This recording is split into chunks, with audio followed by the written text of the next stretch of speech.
మన మాజీ ముఖ్యమంత్రి కేసీఆర్ గారు ఆయన డిశ్చార్జ్ అయ్యి నందీనగర్లో ఉన్నటువంటి ఇంటికి చేరుకున్నారు. సో మరమ్మతులన్నీ కూడా చేయడం, సో కొత్తగా గృహప్రవేశం చేసుకొని మళ్ళీ నిన్న వెళ్ళినటువంటి విజువల్స్ మనం అందరం కూడా చూసినాం. అయితే ఇక్కడ మనం మాట్లాడుకోవాలి ఏంటంటే, ఇక్కడ ఆయనకి ఎవరైతే మాజీ మంత్రులు మాజీ ఎమ్మెల్యేలు ఉన్నారో సో వాళ్ళందరికీ కూడా గన్ మ్యాన్లను తొలగించడంలో సో కాంగ్రెస్ దిద్దుబాటు చర్యలు చేసుకోవాలి అని చెప్పి అందరు కూడా అటు ప్రజలు ఇటు కాంగ్రెస్లో బీఆర్ఎస్లో ఉన్నటువంటి నాయకులు అందరూ కూడా కోరుతా ఉన్నారు. అండ్ సరే మాజీ మంత్రులు వదిలేద్దాం, లేకపోతే వీళ్ళని వదిలేద్దాం, ఎవరిని ఎమ్మెల్యేలను కూడా వదిలేద్దాం, కానీ మన మాజీ ముఖ్యమంత్రి కేసీఆర్ గారికి ఏ రకంగా మీరు ఎస్కాట్ కానీ లేకపోతే గన్మ్యాన్స్ కానీ సెక్యూరిటీ కానీ తీసేస్తారు? నిన్న హాస్పిటల్ నుంచి డిశ్చార్జ్ అయ్యి వెళ్తున్న విజువల్స్ మనం చూసాం. సో ఎక్కడ కూడా అంటే కేసీఆర్ గారు పెట్టుకున్నటువంటి ప్రైవేట్ సెక్యూరిటీ తప్ప సో గవర్నమెంట్ సెక్యూరిటీ ఎక్కడ కనబడలేదు, ఎవరు కూడా లేరు. సో ఒక ప్రోటోకాల్ అనేది ఉంటుంది. సో మాజీ ముఖ్యమంత్రి, సో తెలంగాణ సరే మాజీ ముఖ్యమంత్రిని అనేది పక్కన పెడితే సో తెలంగాణ కోసం పట్టుబట్టి గొడవబడి తెలంగాణ పార్టీ పెట్టి సో ఒక రకంగా తెలంగాణ రావడానికి ఆయన కూడా శాయశక్తులా ప్రయత్నించిండ్రు, వచ్చింది. మరి అటువంటి పర్సన్కి మీరు మాజీ ముఖ్యమంత్రికి కూడా మీరు గన్ మ్యాన్స్ ఇవ్వకుండా, మాజీ ముఖ్యమంత్రికి కూడా ప్రోటోకాల్ లేదు అనడంలో నిజంగా చాలా బాధ అనిపిస్తుంది.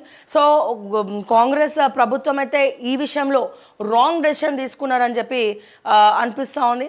ఒకవేళ ఇప్పుడు బీఆర్ఎస్ వాళ్ళు కూడా అదే చెప్తున్నారు, ఒకవేళ మాజీ ముఖ్యమంత్రి కేసీఆర్కి ఏమైనా ఇబ్బందులు కలిగితే, ఆయనకి ఏమైనా అయితే మాత్రం సో డెఫినెట్గా మంచిగా ఉండదని చెప్పి వాళ్ళందరూ కూడా బాధపడతా ఉన్నారు, చెప్తా ఉన్నారు. అట్లీస్ట్ మీరు మాజీ మంత్రులకు పక్కన పెట్టండి, ఎమ్మెల్యేలకు పక్కన పెట్టుకోండి, వాళ్ళకు కూడా ఒకళ్ళన్నా ఉంటారు. బట్ మాజీ ముఖ్యమంత్రి జస్ట్ ఒక నెల రోజుల్లో మొత్తం తారుమారు అయిపోయింది. బట్ మాజీ ముఖ్యమంత్రి ప్లేస్లో ఉన్నటువంటి కేసీఆర్ గారికి మీరు గన్ మ్యాన్స్ని ఇవ్వాల్సిందే అండ్ సెక్యూరిటీని ఇవ్వాల్సిందే. ఒక ప్రోటోకాల్ అనేది మాజీకి కూడా ఉంటుందన్న విషయం కాంగ్రెస్ ప్రభుత్వం గుర్తుపెట్టుకోవాలి. సో ఇట్లా గవర్నమెంట్ రూల్స్కి విరుద్ధంగా మీరు జీవోలు తెచ్చి వీళ్ళకు ఉండద్దు వాళ్ళకు ఉండద్దు అని తీసేయడంలో అర్థం లేదు.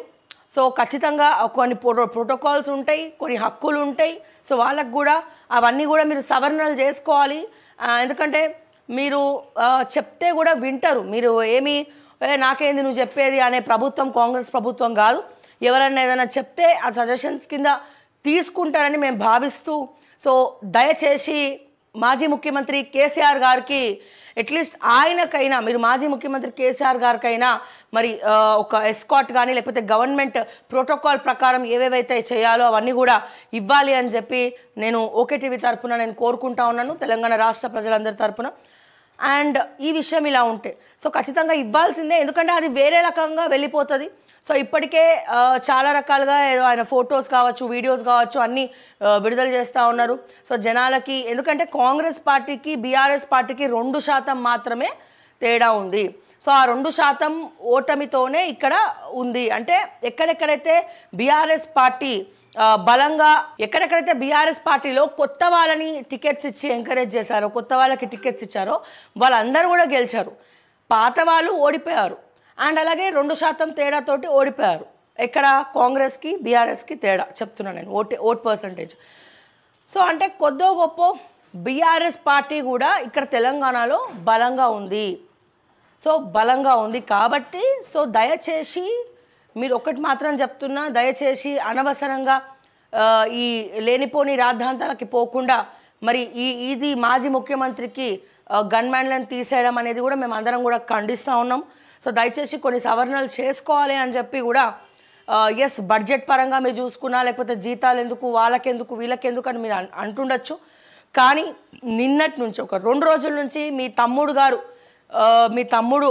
గారు తిరిగేటువంటి ఏదైతే వెహికల్స్ ఉన్నాయో సో సైరన్స్తో ఎస్కాట్తో పోలీస్ వ్యాన్లతోటి ఆయన తిరిగిన వీడియోలని కూడా సోషల్ మీడియాలో చక్కర కొడుతోంది. సో వేరే రకంగా వెళ్తుందంటే రాష్ట్ర ముఖ్యమంత్రి ఏమో నేను సొంత కారులోనే తిరుగుతా, నా సొంత ఇంట్లోనే ఉంటా అని చెప్పి అంటా ఉన్నారు.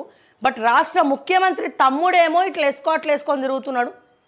నిన్న నేను కంటెంట్ చేసిన దాని మీద కానీ అక్కడ స్టార్టింగ్లో కొంతమంది పెట్టారు, ప్రైవేట్ వాహనాలు ఉన్నాయి, నీకు తెలియదా, నీకు కళ్ళు లేవా, అది ఇదని ఒకరు పెడతా ఉన్నారు.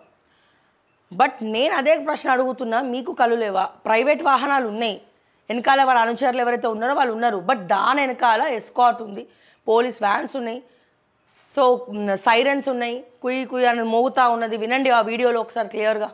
సో ఇవన్నీ కూడా జరుగుతున్నాయి కాబట్టి మేము చెప్పినాం, ఇది వేరే రకంగా మెసేజ్ అనేది పోతుంది, మెసేజ్ అనేది వేరే రకంగా జనాలకు వెళ్తుంది.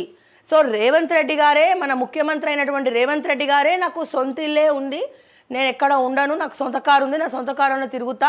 అట్లనే నిన్న రేవంత్ రెడ్డి గారు ఇప్పుడు ఆయన ట్రాఫిక్, ఆయన ఎస్కాట్స్ వల్ల, ఆయన ప్రోటోకాల్ వల్ల హైదరాబాద్లోనే ఎక్కువ తిరగడం, అంటే ఆయన వాళ్ళ ఇంటి నుంచి సెక్రటేరియట్ లేకపోతే అసెంబ్లీకి వెళ్ళడం వల్ల, సో మన హైదరాబాద్ ట్రాఫిక్ గురించి అందరికీ తెలిసిందే.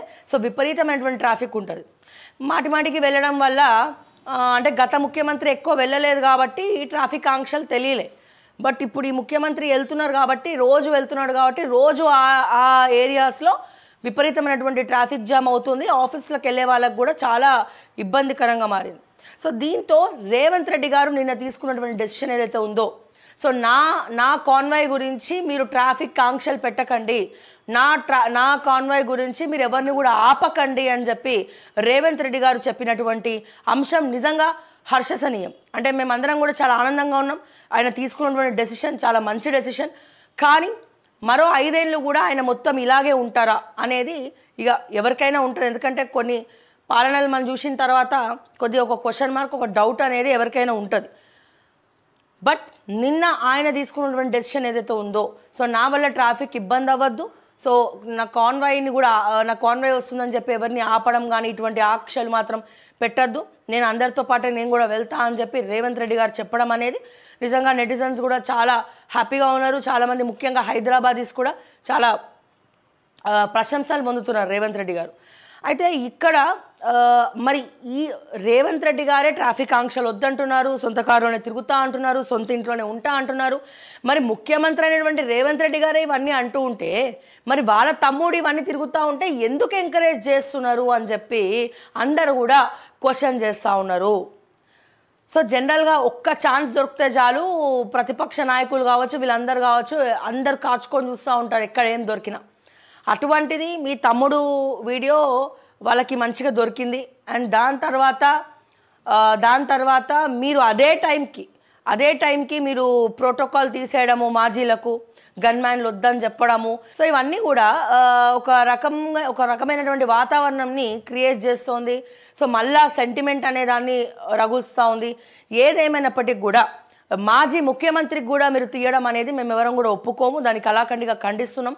సో దయచేసి ఈ విషయంలో మాత్రం వేరే మాజీ మంత్రులకేమో, మాజీ ఎమ్మెల్యేలకేమో మీరు లైట్ తీసుకోండి, కానీ మాజీ ముఖ్యమంత్రికి ఖచ్చితంగా ఉండాల్సిందే అని చెప్పి నేను మనస్ఫూర్తిగా కోరుకుంటూ మీరు దీంట్లో సవరణలు చేయాలని చెప్పి రేవంత్ రెడ్డి గారికి నేను విన్నవించుకుంటా ఉన్నాను.